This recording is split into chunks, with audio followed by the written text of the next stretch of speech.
वसई पूर्व कामन के चिंचोटी स्थित कारमलपाड़ा सर्वे नंबर 39 हिस्सा नंबर 1 में श्री बालाजी मित्र मंडल द्वारा गणपति बाप्पा को विराजमान किया गया है,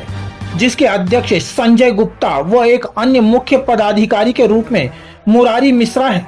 जिनकी इस बैनर पर तस्वीर भी लगी है तथा भगवान गणेश के सामने इस मंडल में अश्लील डांस पेश किया जा रहा है, जिसका वीडियो सोशल मीडिया पर बड़ी तेजी से फैल रहा है और ये सीधे तौर पर हिंदू धर्म के आस्था के साथ खिलवाड़ हो रहा है।